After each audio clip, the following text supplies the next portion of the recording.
Like the 4 features that I'm going to present now are rubrics to help you frame your own personal experience. But then if you start thinking about them very deeply, they will also lend themselves to antidotes or remedies. So if you know these 4 features, you also know what the antidotes or the remedies, the hallmarks of healing will be directly proportionate to these features. Are you with me? The first one is that trauma is invisible. Some of these I will repeat, and it's worth repeating, because I don't know how offline you have become in the course of this conversation. Trauma is invisible. Trauma is a syndrome of disconnection. Trauma is relational, and trauma is embodied. If anything out of today, if you can just focus on these 4, that would be good. That would help orient you. So what's the first one? Invisible. And this is important because sometimes we have a very misleading notion that trauma is mostly about physical trauma, like a car accident, or if you get hit in the head, you have what's called blunt force trauma. And our society would rush medical attention at once for the physical injury. If you were in a car accident, quick to the paramedic. Somebody bashed you with a cane in the back of the head, quickly to the medic.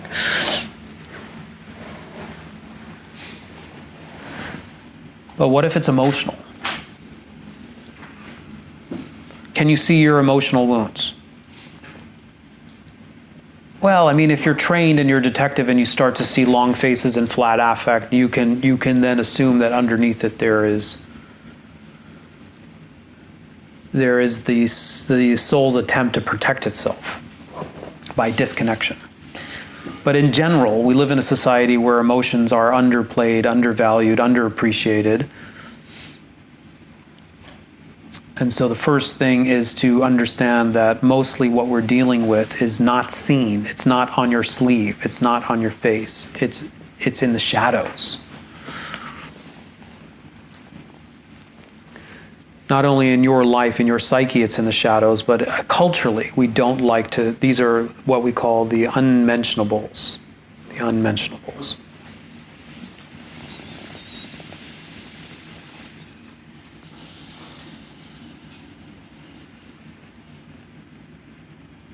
So what if part of healing was to cast light on the unmentionables? That would be a heroic thing, in my estimation. To bring out of the darkness or to make visible the invisible.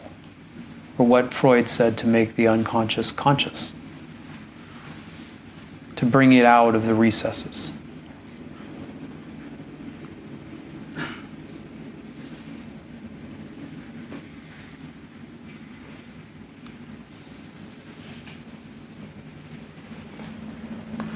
So I think we have to appreciate that from an evolutionary standpoint. If our evolutionary apparatus is designed simply, modus operandi is survival, then dissociation and disconnection makes perfect sense, yes? And if we live in a fairly hedonic culture that doesn't prize or prioritize spiritual growth, then you can see why this kind of working with difficult emotions is not the latest trend. Nobody really wants to do it. It's not that exciting. What's more exciting is shopping on Amazon or taking a luxury vacation or something like that. So there's both a cultural or societal pressure and an internal evolutionary pressure to keep things invisible, to keep things out of light, to keep things suppressed, to keep things down. I mean, it's even present here and now, right here in this class, right? It's like, for me, I can feel the pressure of wanting to stop the class. Change the direction, change the subject, lighten it really quickly. There's internal pressure. It's uncomfortable. On the other hand, there is a part of us, I think, well, you have to check out for yourself, that also wants to go here. There's something in us that wants to be known, that's kind of tired of hiding and marshaling energy. It takes so much energy to keep it in the shadow.